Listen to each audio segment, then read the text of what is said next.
वक्रतुण्ड महाकाय सूर्यकोटिसमप्रभ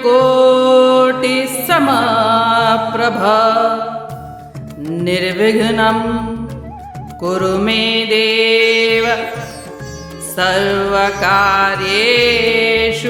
सर्वदा।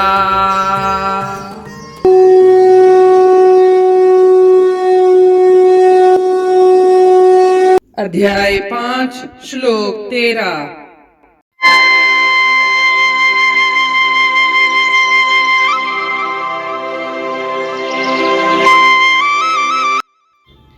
सर्वकर्माणि मनसा संन्यस्यास्ते सुखं वशी नवद्वारे पुरे देहि नैव कुर्वन्न कारयन्।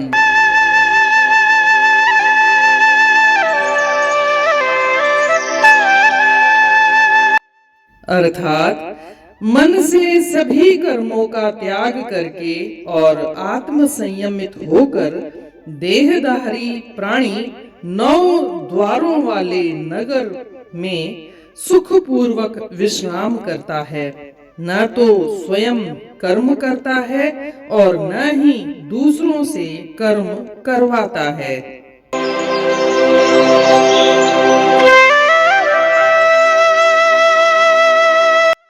जैसा कि हम जानते हैं, श्री कृष्ण भगवान ने पिछले श्लोक में कहा कि वह योगी जिसने अपने सभी प्रकार के फल के प्रति आसक्तियों को त्याग दिया है, वह परम शांति को प्राप्त करता है। और इस श्लोक में श्री कृष्ण भगवान परम सुख कैसे प्राप्त किया जाए उसका सिद्धांत समझा रहे हैं। कहते हैं कि सबसे पहले इंद्रियों को वश में रखना चाहिए। अर्थात अगर आप परम सुख चाहते हैं तो आपको इंद्रियों को वश में करना चाहिए। अगर आपकी इंद्रियां वश में नहीं हैं तो पूरी दुनिया भी जीत लें तो भी कोई लाभ नहीं होगा, मनुष्य सुखी नहीं रह सकता। इसलिए एक योगी को सबसे पहले अभ्यास करना चाहिए कि वह अपने मन और इंद्रियों को वश में रखे।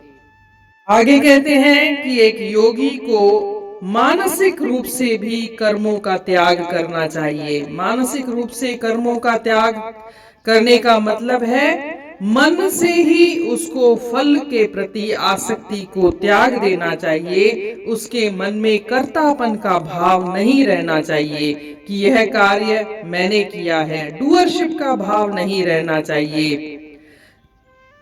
शरीर अपना कार्य करता रहता है, परंतु शरीर के अंदर जो आत्मा का निवास है वह दृष्टा बन करके खाली देखे। शरीर अपनी प्रकृति के अनुसार, अपने नियमों के अनुसार कार्य करता रहता है। जब इंसान इस तरह से कर्तापन के भाव को त्याग देता है, जब फल के प्रति आसक्ति को त्याग देता है, तो वही सच्चा सन्यासी है।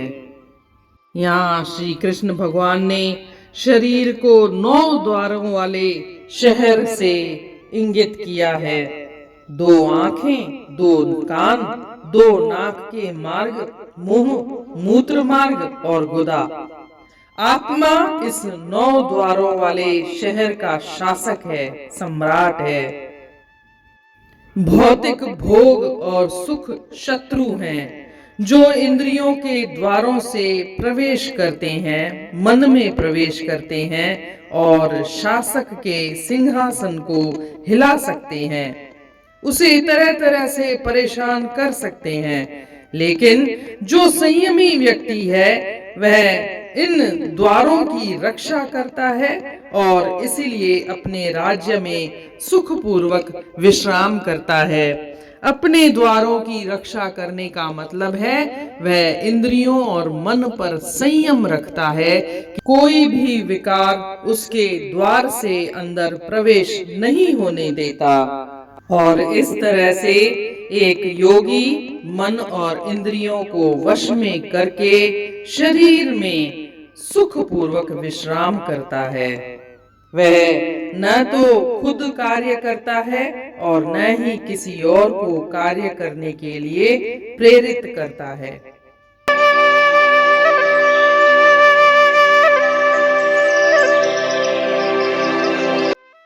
Means mentally renouncing all actions and self-control, the embodied being rests happily in the nine-gated city, neither acting nor causing others to act.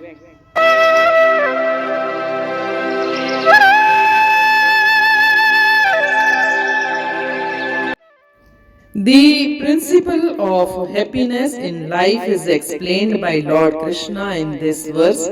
He says, first and foremost, the senses should be brought under control.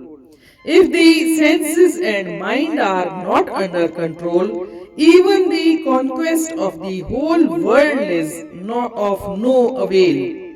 Man cannot be happy. Therefore, having controlled the mind and the senses, the yogi rests happily in the body.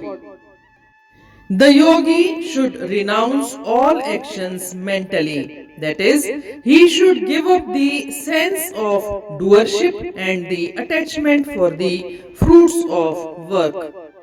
The body may work, but the dweller in the body is completely at rest because he knows that the mind and the senses are functioning according to their own nature, and he, the drik, is just a witness.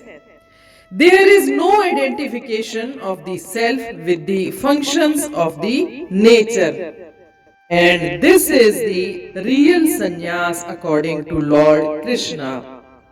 He describes the body as nine-gated city. He says that there are 9 gates, 2 eyes, 2 ears, 2 nasal passages, mouth, urethra and anus.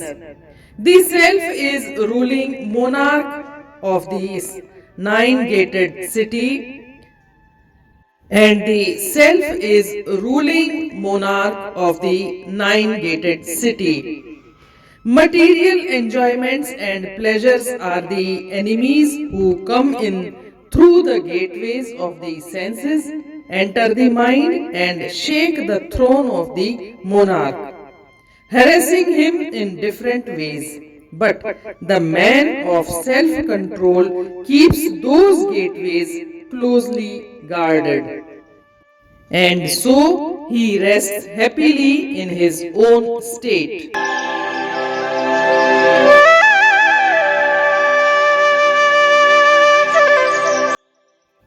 बदन हिक नगर आ नव खेस दर थी उन में who साखी करे थो गुज़र न कंहिंखां वठे कम करे की न पाण करे कर्म जो त्याग थो हृदय साण।